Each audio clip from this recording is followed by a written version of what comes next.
Muy bien, la semana pasada terminamos el capítulo 19 de Génesis y terminamos de estudiar lo que sucedió en Sodoma y Gomorra, el castigo o el juicio, como le queramos llamar, de Sodoma y Gomorra, lo que sucedió con Lot y sus hijas después. Y vimos cómo Dios tuvo misericordia de Lot por la intervención de Abraham en su oración intercesora por él, cuando le pidió a Dios que se fijara si habría algún justo en Sodoma por la cual no la destruiría. Quedaron en que si había 8 no la iba a destruir, creo que fue 8, no la iba a destruir. Descubrimos que solamente hubo 4 que salieron de ahí, y uno de ellos, la esposa de Lot, por desobedecer lo que Dios le había mandado, se volvió hacia atrás y fue convertida en estatua de sal. Hoy vamos a estudiar el capítulo 20 y vamos a ver aquí algo nuevo acerca de Abraham, pero no tan nuevo, porque vamos a ver que es una experiencia que ya había tenido antes, una falla que ya había tenido antes, un fracaso, por así llamarlo, que ya había tenido antes, que en lugar de haber aprendido de esa primera falla, de ese primer fracaso, de ese primer tropiezo, vamos a descubrir que no aprendió mucho. Vamos a descubrir que de todas maneras volvió a tropezar, volvió a caer. Y lejos de hacernos que miremos a Abraham como menos de lo que fue, el hombre que Dios escogió, a través del cual a la larga iba a venir el Mesías, vamos a verlo como un ser humano, como todos nosotros, ¿verdad? Todos nosotros, aun cuando hemos sido salvos, aun cuando el Espíritu Santo de Dios mora en nuestros corazones, tenemos la propensidad a caer una y otra vez, de tropezarnos una y otra vez, y con la misma piedra, desafortunadamente, ¿verdad? Entonces, lejos de ver a Abraham y juzgarlo por lo que aquí le va a suceder, vamos a ver a Abraham como un ser humano como nosotros, y vamos a tratar de vernos a nosotros en el papel de Abraham y llegar a la conclusión de que así como Abraham necesitó de la gracia de Dios, nosotros también necesitamos de la gracia de Dios, porque si no fuera por la gracia de Dios, fuéramos destruidos todos muchísimas veces entre el día que nos salvamos y el día que vamos a llegar a la gloria, ¿verdad? Así es que Génesis capítulo 20 comienza en el versículo 1 diciendo: de ahí partió Abraham a la tierra del Negev y acampó entre Cades y Shur y habitó como forastero en Gerar. Cuando dice de ahí partió, está hablando acerca de los montes que estaban alrededor de Sodoma y Gomorra. Una vez que miró la destrucción que había caído sobre las ciudades, él decidió que se iba a ir a otro lugar, quizás porque el ver el desastre, el ver los escombros de las ciudades le recordaba lo que ahí había sucedido, quizás porque quería apartarse tan lejos de ahí como pudiera. A veces eso sucede, ¿no? Hay alguna inundación, hay algún incendio que acaba con casas, y la gente que toma experiencia de lo que ya sucedió tiende a cambiarse del lugar, tiende a buscar una casa que no esté cerca de donde se pueda inundar de nuevo, una casa que no esté en medio del bosque donde se pueda quemar de nuevo. Aunque también hay gente que, como Abraham en este caso, no aprende y vuelve a edificar la casa en el mismo lugar y vuelve a tener los mismos problemas una y otra vez, ¿verdad? La experiencia debería de ayudarnos a tomar decisiones un poco más atinadas, un poco más sabias, pero como vamos a descubrir aquí, a veces la experiencia no sirve de nada, ¿verdad? Se supone que entre más viejos nos hacemos, debemos de ser un poco más sabios, debemos de poder anticipar las cosas que van a suceder, y las experiencias que hemos tenido, ya sea por nosotros mismos cuando andábamos en el mundo, como las experiencias que hemos tenido con Dios, deberían de alguna manera formar nuestras decisiones, pero a veces no es así. Una de las cosas que yo admiro de Abraham, que admiro mucho de Abraham, es que sea lo que sea y haya pasado lo que haya pasado, él siempre vivió, mientras anduvo en la tierra de Canaán, siempre vivió como forastero. Sabía que Dios tenía un lugar especial para él, sabía que Dios lo iba a dirigir a ese lugar, entonces nunca quedó establecido en un lugar, siempre andaba con sus tiendas de un lado para otro. En cuanto el Señor le dirigía que se fuera a otro lugar, se iba, porque estaba en los momentos buenos de Abraham, estaba siempre bien sintonizado con Dios, haciendo lo que Él le decía. Nosotros también creo que debemos de vivir aquí en esta tierra como forasteros. Estamos en el mundo, pero no somos del mundo. Y Dios guarde la hora en que en un momento dado en nuestra vida nosotros empecemos a sentirnos demasiado cómodos aquí en este mundo, hasta el punto de pensar que esto es lo mejor que vamos a poder tener y que debemos entonces de sacarle tanto provecho como podamos, porque lo que no logremos disfrutar aquí ya lo vamos a perder y no lo vamos a disfrutar nunca.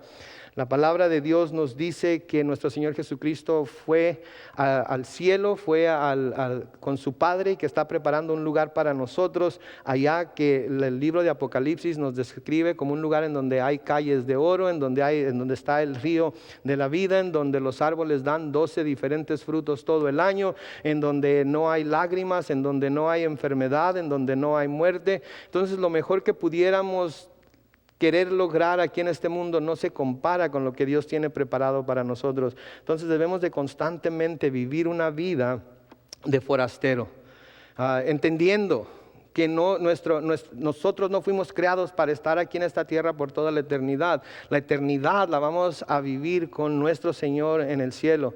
Y el Señor hasta está preparando un cuerpo glorificado que también cuando nos llame a su presencia nos va a dar. Cuando Él nos arrebate o nos lleve por medio de la muerte a su presencia, un día todos, aún los que han muerto, con los que sean arrebatados, vamos a recibir un cuerpo glorificado. Entonces debemos de vivir como forasteros nuestro peregrinar por aquí en la tierra. Sí, debemos de vivir como que el Señor en cualquier momento nos va a llamar, nos va a llevar, y entonces todo lo que logremos obtener aquí se va a quedar, y no hay que afanarnos entonces tanto por tratar de sacarle el más jugo que podamos a la vida aquí en la tierra. No somos de este mundo. Y es algo que me fascina de Abraham, que siempre vivió como forastero, como alguien que estaba fuera del lugar. Vivió como una persona que está en un lugar de donde no es vecino, donde no estaba contento, en donde no se podía contar entre aquellos que estaban a su alrededor. Vivía como un extraño, como alguien que era ajeno al mundo en el que él vivió. En el versículo 12 nos dice: y dijo Abraham de Sara su mujer, es mi hermana. Y Abimelech, rey de Gerar, envió y tomó a Sara. Entonces llegó él a Gerar. Hay un rey ahí que se llama Abimelech. Algunos dicen que Abimelech es el nombre, otros comentaristas dicen que Abimelech es el título del rey.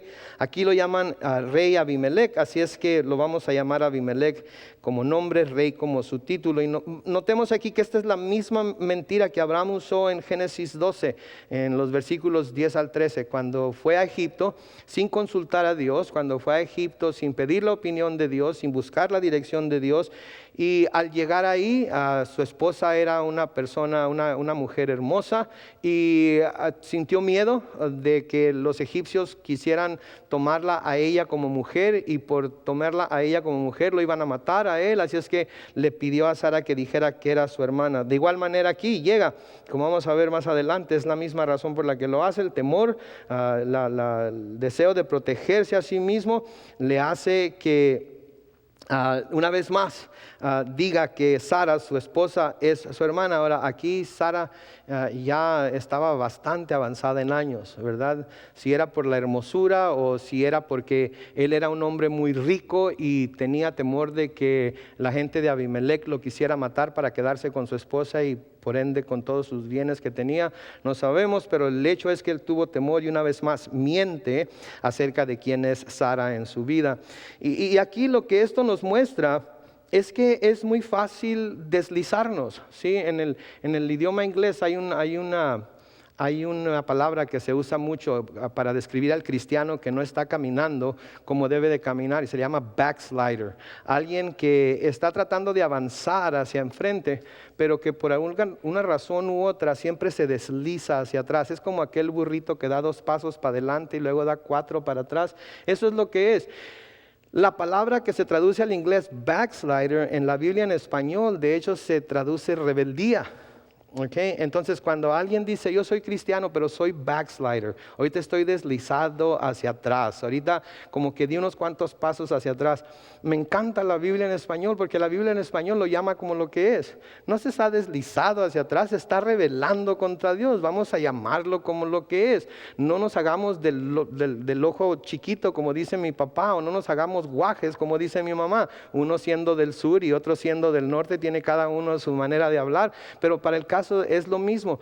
Yo lo diría de esta manera: no nos hagamos tontos, ¿verdad? No digamos, oh, soy cristiano, pero ahorita estoy backsliding, ahorita estoy deslizado hacia atrás, como que me di un tropezón y me fui hacia atrás un pasito o dos, pero sigo siendo cristiano. No, si estás deslizado hacia atrás, entonces estás rebelándote en contra de Dios. Y lo que esto nos enseña aquí, al ver que Abraham hace esto, es que es muy fácil deslizarnos hacia atrás o rebelarnos contra Dios y regresar a los hábitos pecaminosos que teníamos antes de venir al Señor.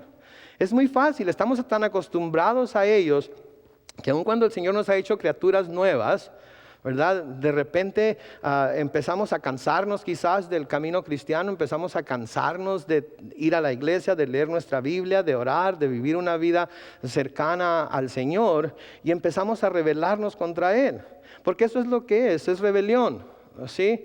Podemos llamarlo como queramos, pero es rebelarnos contra Dios. Cuando hacemos cosas que van en contra de lo que la palabra de Dios nos dice, estamos básicamente diciéndole a Dios que no nos importa lo que Él dice, que lo que queremos es cumplir con nuestro deseo, tener lo que nosotros queremos, y lo que Él dice, aunque en un momento dado pudiéramos haberlo considerado importante, ahorita no lo es. ¿Sí? Adán y Eva no pecaron en cierto sentido porque hicieron algo malo. ¿Sí? Comer un pedazo de fruto no tiene nada de malo. El pecado fue que Dios les dijo que no lo comieran.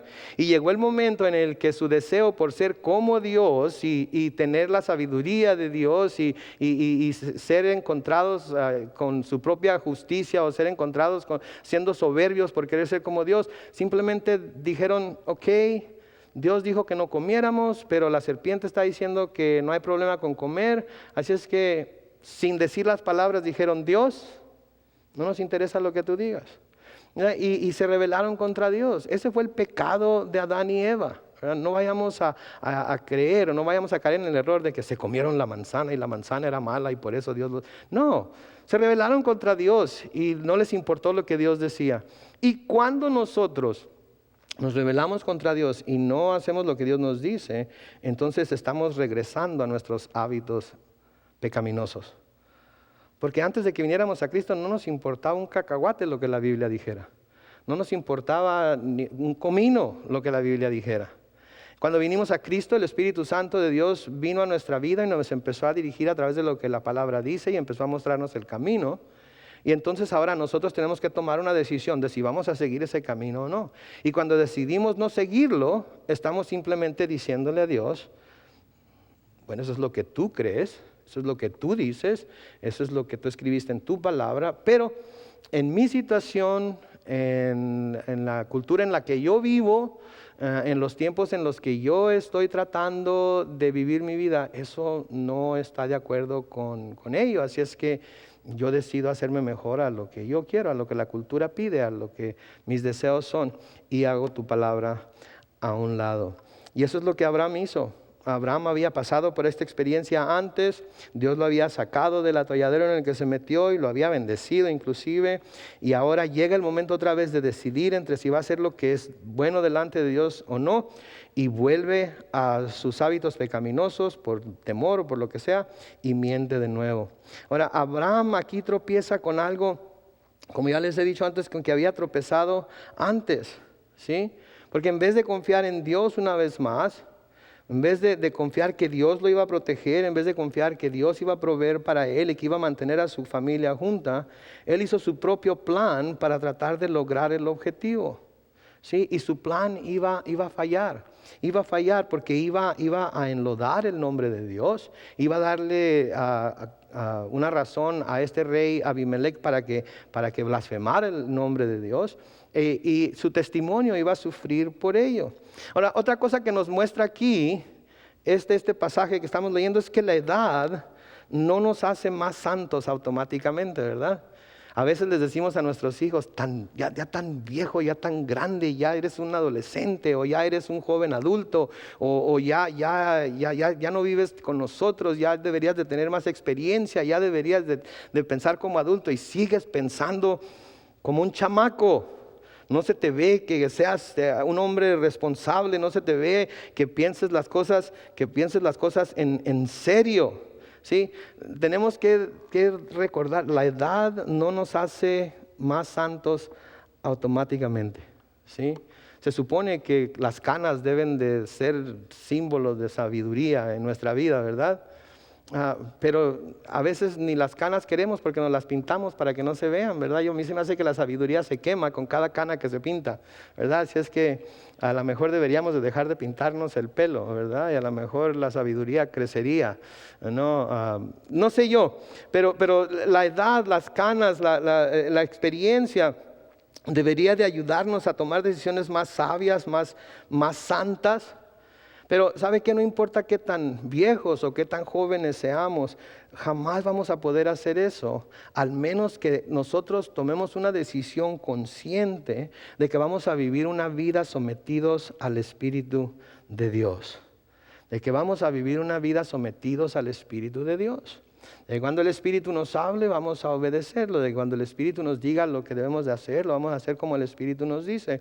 Y el Espíritu de Dios usa su palabra para ayudarnos a conocer lo que el Señor nos quiere decir, ¿sí? Cuando no vivimos una vida sometida al Espíritu Santo de Dios, estamos arriesgándonos a repetir los mismos patrones de pecado en nuestra vejez que teníamos en nuestra juventud. Estamos arriesgándonos a tener los mismos patrones de pecado en nuestra vejez que teníamos en nuestra juventud. Porque sabe que nuestro cuerpo se hace más viejo, ¿sí? Nuestro rostro refleja nuestra edad. Nuestro cuerpo se cansa más rápido. Y todas las otras cosas que van juntas con el hacernos más viejos.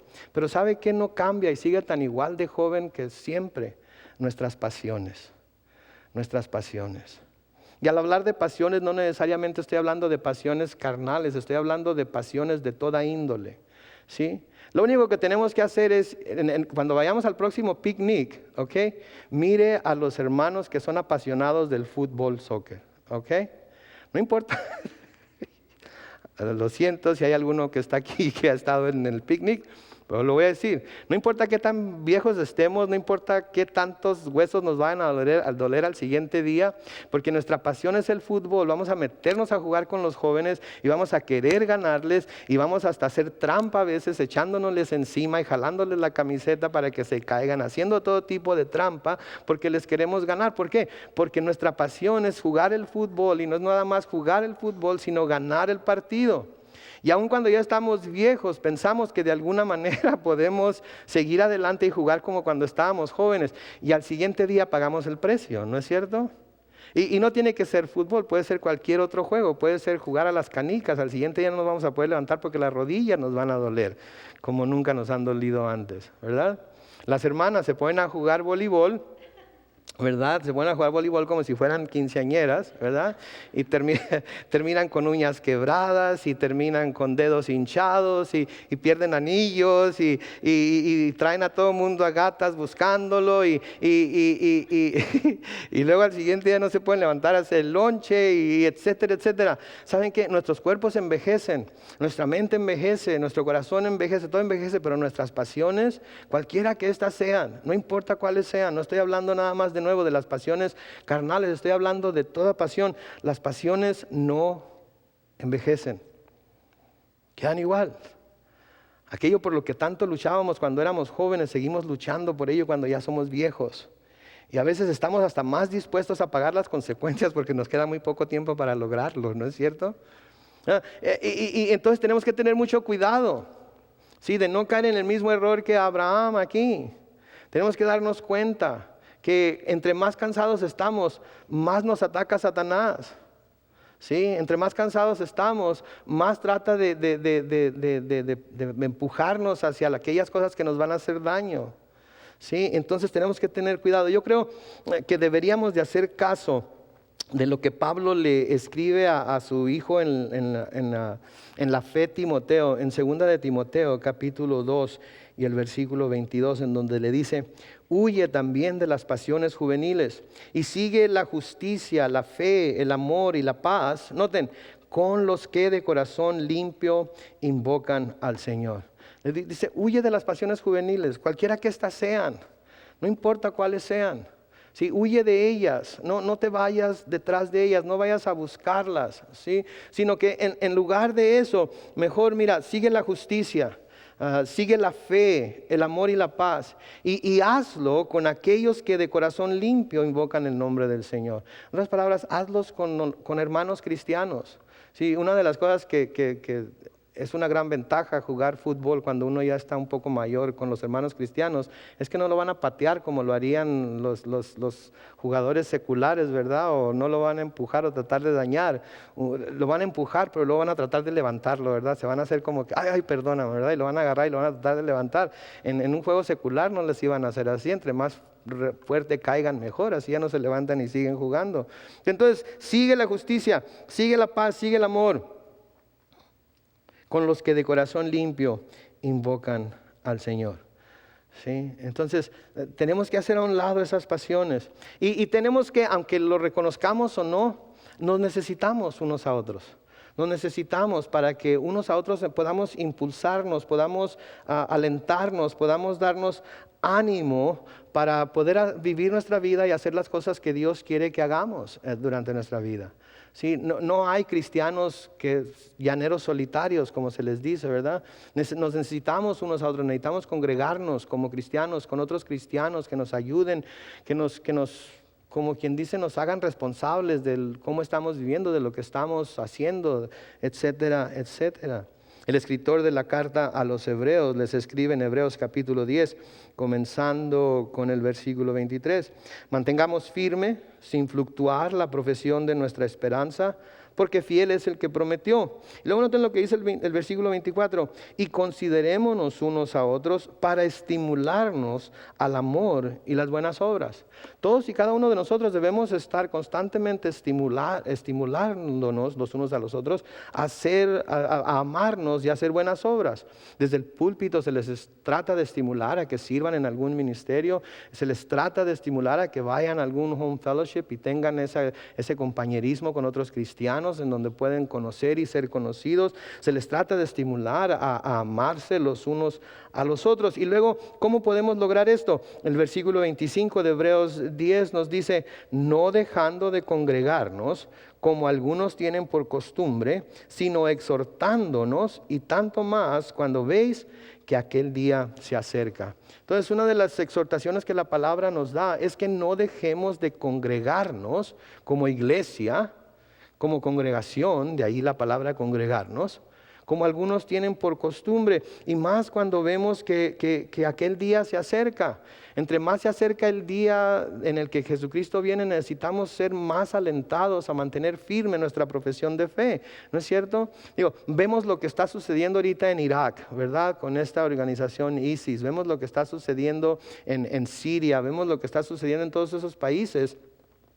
Y eso debe alentarnos a buscarnos los unos a otros para cuando tengamos oportunidad de reunirnos, orar por esas situaciones, ¿sí? Y eso nos debe de también ayudar a alentarnos los unos a otros a que, ¿sabes qué? Mira, nosotros nos quejamos de todo lo que tenemos que sufrir aquí en Estados Unidos, nosotros nos quejamos de las cosas que no tenemos, que otros sí tienen, nosotros nos quejamos de que siempre se nos está pidiendo que sirvamos o que hagamos esto o el otro.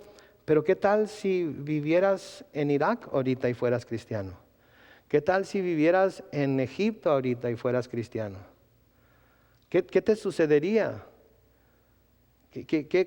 ¿Cuáles son las posibilidades o probabilidades de que en un momento dado a ti y a tu familia te tomen prisionero, a tus hijos les corten la cabeza, a tu esposa la violen y a ti te den un tiro en la cabeza?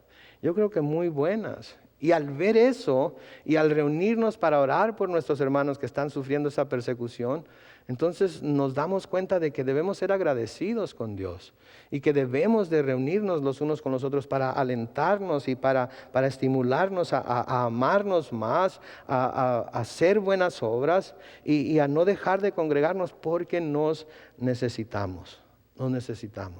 Sí, entonces Abraham todavía sigue, se vuelve a sus patrones de pecado, de mentira, por las mismas razones que tuvo antes. Y podemos ver entonces que esto es muy fácil. De un hombre como Abraham, imagínense. Este hombre es el patriarca de la raza judía, el patriarca de aquellos a través de los cuales vino el Mesías. Aquel que mostró mucha fe al obedecer el llamado de Dios, pero que en un momento dado falló y cayó tan fácilmente. Y esa debe ser una advertencia para nosotros. No debemos de decir, bueno, pues si a Abraham le sucedió eso, si Abraham hizo eso, entonces yo creo que yo también lo puedo hacer. No, Pablo nos dice que las cosas que se escribieron en el Antiguo Testamento se escribieron para amonestación nuestra, para que nosotros veamos lo que ellos pasaron y para que a nosotros no nos vaya a pasar lo que les pasó a ellos. Entonces debemos de tener cuidado con esto. En el versículo 3 vemos la intervención de Dios en este asunto, en donde se nos dice, pero Dios vino a Abimelec en sueños de noche y le dijo, he aquí muerto eres a causa de la mujer que has tomado, la cual es casada con marido. Noten, Dios tomó aquí una medida muy drástica, ¿no creen? Fue con Abimelec y le dijo, muerto eres. Está básicamente sentenciándolo a muerte. Le está haciendo saber la importancia de lo que ha sucedido y lo malo que él veía, lo que él había hecho al tomar a Sara como para ser parte de su harem o parte de sus mujeres. Y parece ser al primero que esto es algo muy drástico como reaccionó Dios aquí, pero ¿saben qué?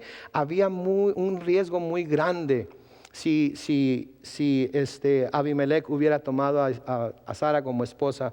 Porque vamos a suponer que Abimelec hubiera tomado a Sara y Dios no hubiera intervenido, él hubiera tenido relaciones sexuales con ella como mujer de él que era. Entonces la simiente de dos personas diferentes hubieran estado a la puerta del vientre de Sara y hasta el día de hoy habría quedado alguna sombra de duda acerca del linaje de nuestro Señor Jesucristo.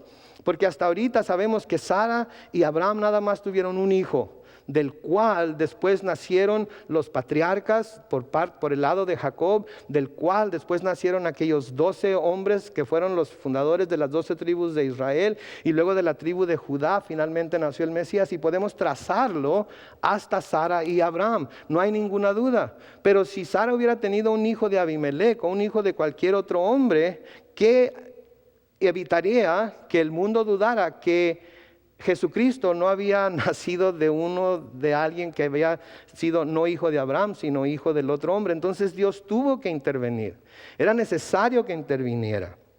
¿Sí? Entonces el Señor no quería que esto fuera a suceder, por eso Él quiso mantener el linaje de Sara y de Abraham a través de Isaac completamente puro, y lo podemos trazar a través de la historia judía, lo podemos trazar a través del recuento bíblico, que de hecho eso fue lo que sucedió.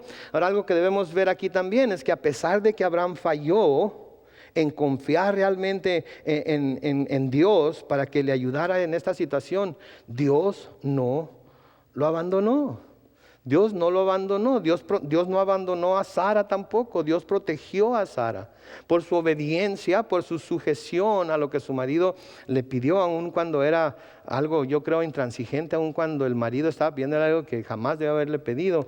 Dios la protegió, y vemos la mano de Dios también protegiendo a Sara por someterse primeramente a Dios, y a través de su sujeción a Dios, a lo que su marido le pidió. Pero Dios, a pesar del fracaso de Abraham, Él no lo abandonó. No permitió que Abimelec tocara a Sara por su fidelidad para con Abraham, y también por la razón que ya les hice ver. Ahora, otra cosa que se me hace asombroso a mí aquí es ver el corazón de Dios hacia los incrédulos.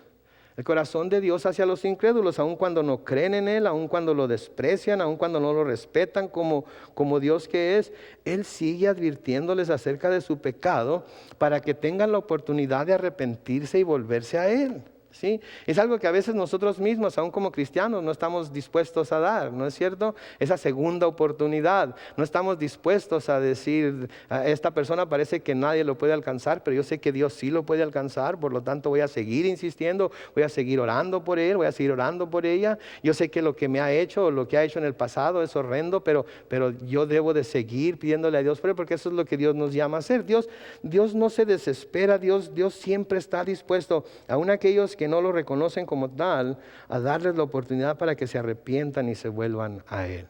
¿Sí? El profeta Ezequiel, en Ezequiel 18, versículos 21 al 23, nos dice lo siguiente: mas el impío, dice ahí, si se apartare de todos sus pecados que hizo, y guardare todos mis estatutos, e hiciere según el derecho y la justicia, noten lo que dice ahí: de cierto vivirá y no morirá. Este es Dios que está hablando aquí. Dice, es el impío, aquel que no reconoce a Dios, aquel que no tiene una relación con Dios, aquel que no sigue a Dios, aquel que no respeta a Dios. Si esa persona que ahorita está envuelta en su vida pecaminosa y no quiere dejarla, ¿sí? Si esa persona, ¿sí?, se aparta de sus pecados y empieza a guardar mis estatutos, y hiciera según el derecho y la justicia, ¿saben qué? No va a morir, va a vivir. Luego noten lo que dice el versículo 22. Todas las transgresiones que cometió no le serán recordadas. En su justicia que hizo vivirá. ¿Se fijan lo que está diciendo aquí Dios?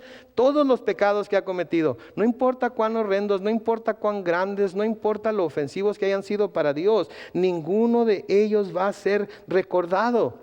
Va a poder vivir en su justicia, va a poder seguir adelante en esa justicia que Dios le da al haberse arrepentido. Y luego en el versículo 23, Dios aquí haciendo en forma de pregunta dice: ¿quiero yo la muerte del impío?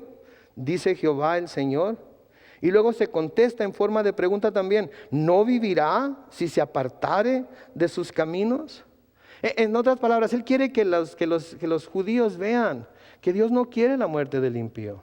Y les hace la pregunta: ¿eso es lo que conocen de mí? ¿Eso es lo que saben de mí? ¿Eso es lo que han aprendido de mí? ¿Que yo quiero que todo impío muera? ¿No se han dado cuenta que cualquier impío que se arrepienta, de hecho, lo perdono y sigue viviendo?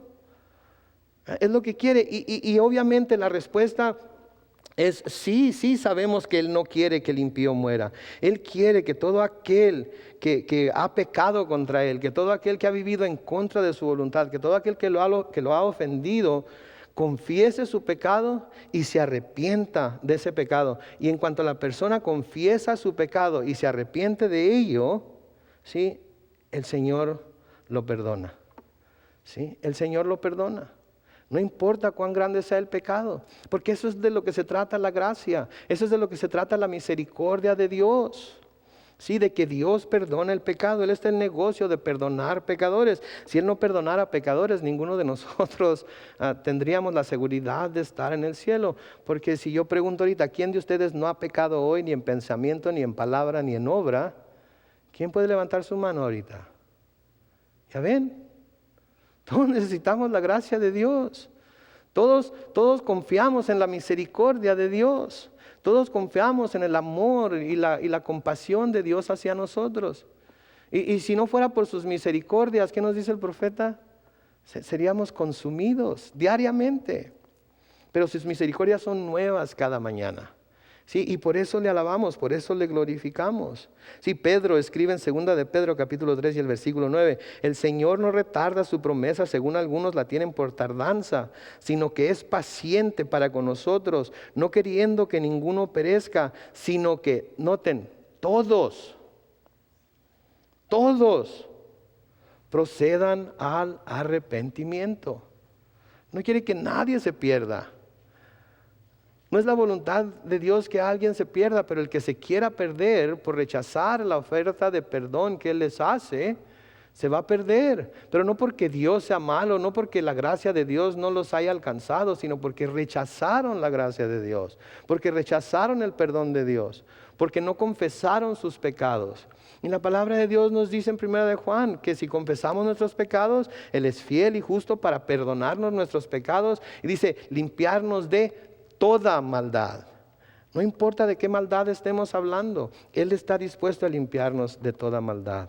Noten el versículo 4 de Génesis 20, mas Abimelec no se había llegado a ella y dijo, Señor, ¿matarás también al inocente? ¿No me dijo él, mi hermana es? Y ella también dijo, es mi hermano. Con sencillez de mi corazón y con limpieza de mis manos he hecho esto.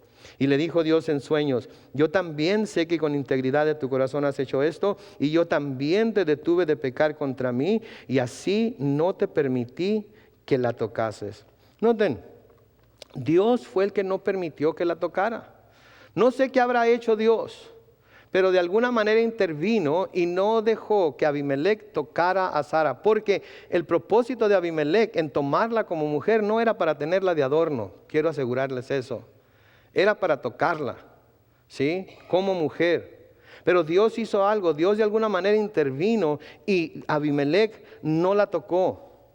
Y yo creo que aquí también se ve la compasión y la misericordia de Dios hacia este rey, porque al no dejarlo tocarla, no tuvo razón para fulminarlo en el instante, porque él también sabía, conocía el corazón del rey, sabía que él lo había hecho por ignorancia, lo había hecho por lo que Abraham le había dicho, porque tanto Abraham como Sara habían dicho que eran hermanos.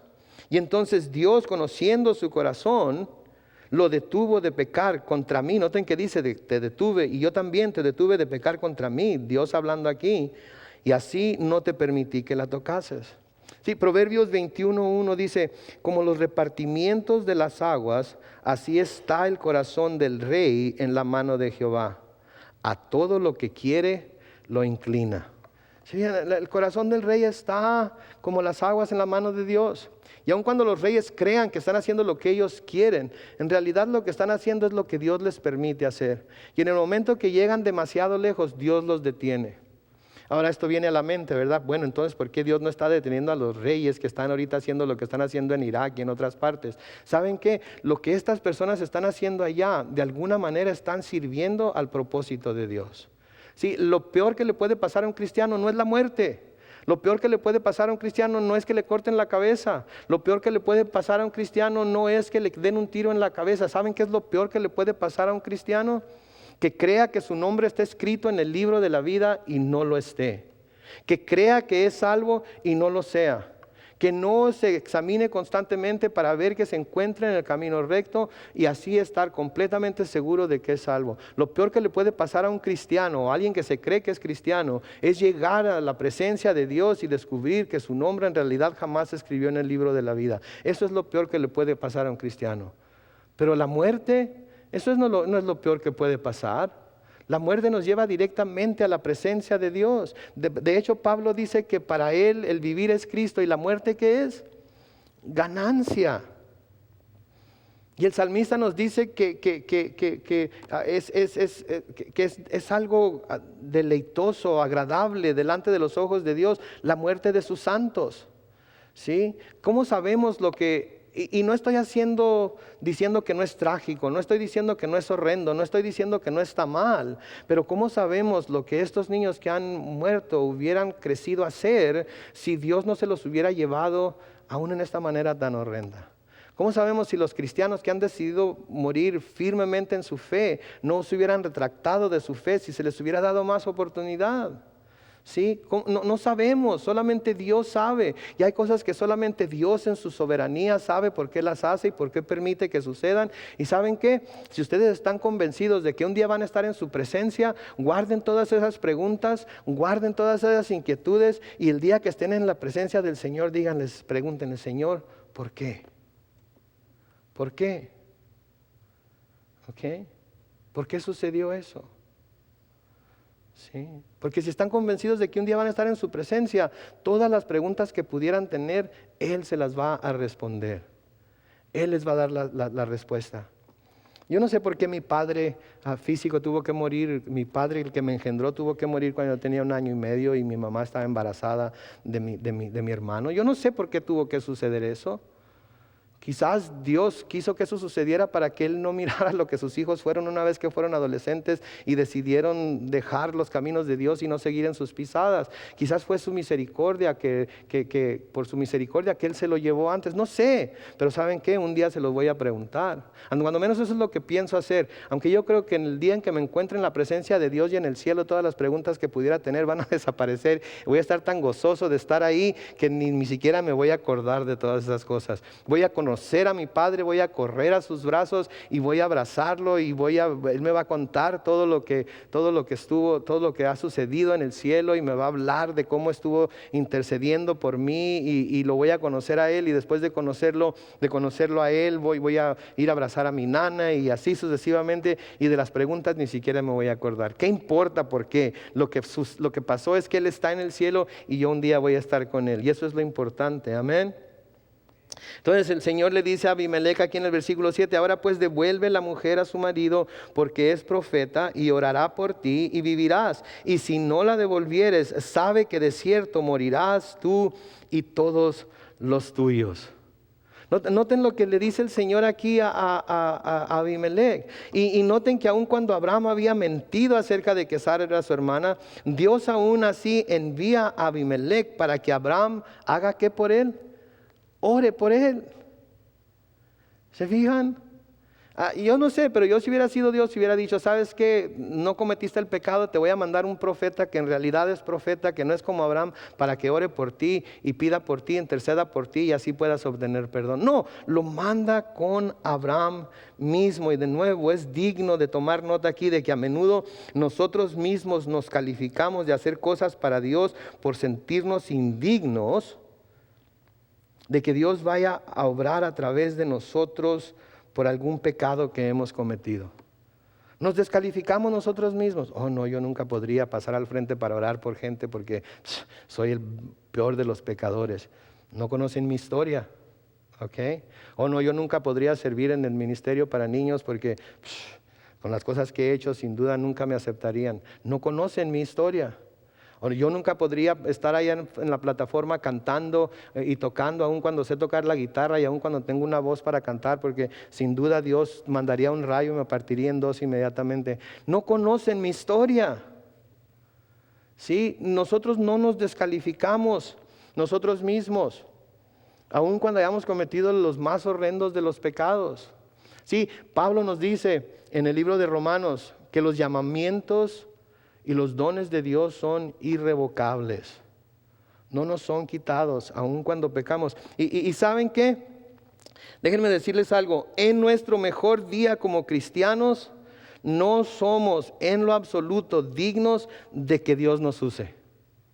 En nuestro mejor día como cristianos, en ese día que nos levantamos y nos caemos de rodillas y oramos y leemos la Biblia y el Señor nos habla y nos vamos al trabajo sin ningún apuro, sin haberle gritado a los niños, sin haberle gritado a la esposa, y llegamos al trabajo con una sonrisa en los labios y llegamos bendiciendo y llegamos edificando y llegamos haciéndolo todo bien y todo bueno y no nos quejamos de las tareas extras que nos dan para hacer en el trabajo y las hacemos con gozo y volvemos a casa y volvemos con una sonrisa y nos ponemos a lavar los trastes y a limpiar la recámara y ayudar con la tarea a los niños y luego le decimos a nuestra esposa que se acueste en el sillón para darle bombones mientras ella ve su novela preferida y luego la levantamos y la llevamos a la cama y la acostamos y la tapamos y nosotros nos quedamos asegurándonos de que todo esté limpio para que ella no tenga que levantarse temprano el siguiente día a preocuparse por nada. En nuestro mejor día como cristianos no somos dignos de que Dios nos use.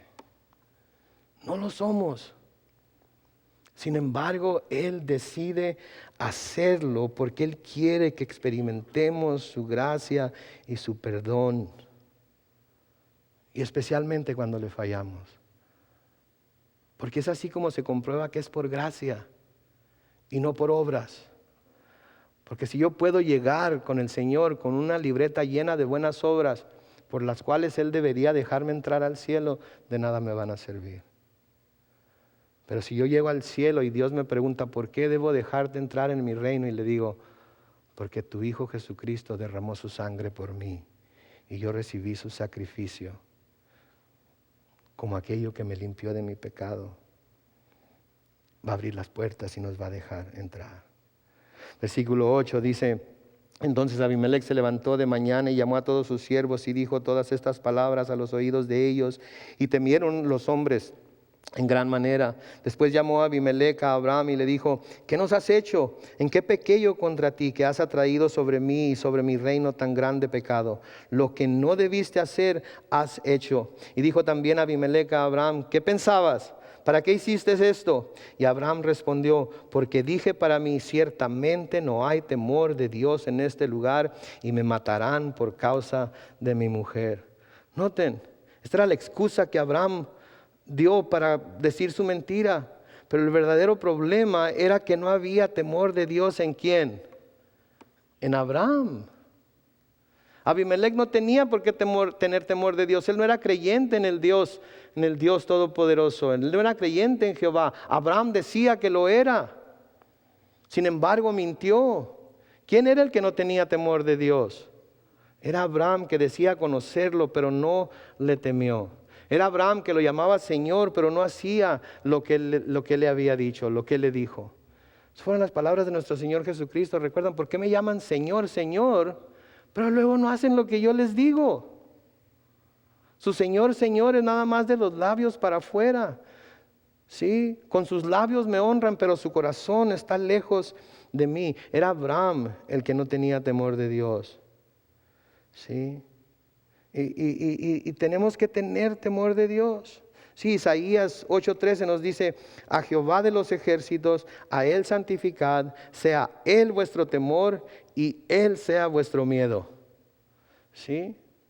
Mateo nos dice en Mateo 10:28: no temáis a los que matan el cuerpo, mas el alma no pueden matar. Temed más bien a aquel que puede destruir el alma y el cuerpo en el infierno. A Él debemos de temerle, a Dios solamente. Pero las cosas que el hombre nos haga, las cosas que pudiéramos sufrir por hacer lo correcto delante de Dios, no debemos de temer. Pablo le escribe a Timoteo en 2 de Timoteo 1:7: porque no nos ha dado Dios espíritu de cobardía, sino de ¿qué? De poder, de amor y de dominio propio. Entonces no tenemos por qué temer. Dios nos ha dado el espíritu de poder, nos ha dado el espíritu de amor y de dominio propio. Así que cuando decimos que no tenemos poder, estamos diciendo que Dios es mentiroso. Cuando decimos que no podemos amarnos los unos a los otros, estamos diciendo que Dios es mentiroso. Cuando decimos que no tenemos control sobre lo que hacemos, que lo que no quiero hacer, eso es lo que hago, y lo que quiero hacer no lo hago, y que no puedo detenerme, esto si es como soy. ¿Saben qué? Estamos haciendo de Dios un mentiroso, porque el Espíritu de Dios nos da dominio propio. Y si hemos estado echándole la culpa a todo lo que acabo de decir, debemos arrepentirnos delante de Dios, pedirle perdón a Dios y decir: Señor, de ahora en adelante ayúdame a vivir por el poder de tu Espíritu. Versículo 12 dice: y a la verdad también es mi hermana, hija de mi padre, mas no hija de mi madre, y la tomé por mujer. Y cuando Dios me hizo salir errante de la casa de mi padre, yo le dije: esta es la merced que tú harás conmigo, que en todos los lugares donde lleguemos digas de mí: mi hermano es. Ahora noten, esto es otro intento de Abraham de justificar su mentira. ¿Sí? Está diciendo aquí que está diciendo una verdad a medias. Está diciendo una verdad a medias. Y déjenme decirles algo: la verdad a medias, dicha con el propósito de engañar, siempre es una mentira entera. La verdad a medias, dicha con el propósito de engañar, es siempre una mentira entera. Sí, y luego también, ¿qué está diciendo? Cuando Dios me hizo andar como errante. Sí, la palabra usada aquí en hebreo es la palabra ta'á. Y lo que aquí está Abraham haciendo es tratando de culpar a Dios por cómo él está actuando. Sí, porque esa palabra ta'á se refiere a cuando algún animal se pierde y se va descarriado por allá al bosque o al desierto, o para describir a un hombre borracho que anda tambaleándose o cayéndose, o a alguien que es seducido y arrastrado por el pecado. ¿Sí? Abraham está aquí de una manera muy, muy sutil, está indirectamente culpando a Dios. Si Dios no me trajera como errante aquí en el desierto, esto no me hubiera pasado. Sí, como cuando Adán le dijo a Dios, la mujer que me diste, y Eva le dijo a Dios, la serpiente, siempre pasando la responsabilidad a otro. Abraham diciendo, Dios, tú me diste esta mujer, por lo tanto tú eres responsable. Eva diciendo, Dios, tú hiciste a la serpiente, por lo tanto tú eres responsable. Abraham aquí diciendo, Dios, tú me llamaste a andar errante en el desierto, por lo tanto tú eres responsable. Dios no era responsable. Dios le dijo que fuera donde él le iba a decir, pero siempre quiso dirigirlo. El problema es que Abraham a veces no buscó la dirección de Dios. Y saben que Dios jamás, nunca de los nunca va a poner algo delante de nosotros para que pequemos. Sí, Santiago nos dice esto en Santiago 1, 13 al 15. Cuando alguno es tentado, dice Santiago, no diga que es tentado de parte de Dios, porque Dios no puede ser tentado por el mal, ni Él tienta a nadie, sino que cada uno es tentado cuando de su propia concupiscencia es atraído y seducido. Entonces la concupiscencia, después de que ha concebido, da a luz el pecado, y el pecado, siendo consumado, da a luz la muerte. Sí, lo que Abraham debió haber dicho aquí es, Abimelech, perdóname por haberte deshonrado a ti, por haber deshonrado a mi Dios. Mi cobardía y egoísmo me sobrecogió, me ganó, y negué a mi Dios con mi actitud, por temer que Él me llamó y que no me iba a poder cuidar. ¿Sí? Eso es lo que debió haber dicho Abraham. No, Dios me trae de errante, y porque Él me trae de errante, entonces Él tiene la culpa de lo que estoy haciendo. No, fue su propia concupiscencia. Y luego en el versículo 14 dice, entonces Abimelech tomó ovejas y vacas y siervos y siervas y se las dio a Abraham, y le devolvió a Sara su mujer. Y dijo a Abimelech, he aquí mi tierra está delante de ti, habita donde bien te parezca. Y a Sara dijo, he aquí he dado 1000 monedas de plata. Y luego noten aquí, imagínense el sarcasmo de Abimelech, a tu hermano. ¿Okay? Se los di a tu hermano. ¿Ok? Mira que Él te es como un velo para los ojos de todos los que están contigo y para con todos, y así fue vindicada. Entonces Abraham oró a Dios, y Dios sanó a Abimelech y a su mujer y a sus siervas, y tuvieron hijos, porque Jehová había cerrado completamente toda matriz de la casa de Abimelech a causa de Sara, mujer de Abraham. De nuevo, a menudo tenemos la tendencia de juzgar a las personas por su pecado, y especialmente si constantemente están tropezando y cayendo en el mismo pecado. ¿Otra vez? ¿Pero que no acabamos de orar por ti hace una semana para que ya no vuelvas a hacer eso? ¿Pero qué te pasa, muchacho? ¿Qué estás tonto o qué? ¿Estás muerto? ¿No sientes? ¿Qué te pasa? Es la tercera vez que me pides oración por lo mismo. Ya te dije la respuesta. ¿Sabes qué? Hasta que no hagas lo que te dije, no, ni vengas a pedirme oración. Dios ha de estar cansado de ti. Tantas veces que has hecho la misma estupidez. A veces no lo decimos, pero lo pensamos, ¿verdad? ¿Saben qué? Dios no es así. Dios no es así. La palabra de Dios nos dice que el hombre justo cae 7 veces, ¿y qué pasa? 7 veces se levanta. Sí. La gracia de Dios es infinita. Acuérdense lo que dice Pablo en Romanos, donde nuestro pecado abunda, la gracia de Dios, ¿qué? Sobreabunda. No podemos decir nosotros que a alguien le debemos negar el perdón, y mucho menos pensar que nosotros estamos por encima de volver a caer en las mismas cosas en las que andábamos antes. Pablo les dice a los corintios en 1 Corintios 10, 12 y 13, así que el que piensa estar firme, mire que no caiga. No os ha sobrevenido ninguna tentación que no sea humana, pero fiel es Dios, que no nos dejará ser tentados más de lo que podéis resistir, sino que dará también juntamente con la tentación la salida para que podáis soportar. 2 Corintios 13, 5, Pablo escribe, examinaos a vosotros mismos si estáis en la fe, probaos a vosotros mismos. ¿O no os conocéis a vosotros mismos que Jesucristo está en vosotros? A menos que estéis reprobados. Nos llama a examinarnos. Y saben que debemos tener el mismo corazón que el salmista en el Salmo 139, versículos 23 y 24, donde dice: examíname, oh Dios, y conoce mi corazón. Pruébame y conoce mis pensamientos, y ve si hay en mí camino de perversidad, y guíame en el camino eterno. Ese debe ser nuestro corazón. Si cuando vemos a un hermano caer, si nosotros somos espirituales, debemos con mansedumbre y con amor ir, corregirlo y reconciliarlo con Dios. Y pensar que nosotros pudiéramos caer en su mismo error. Amén.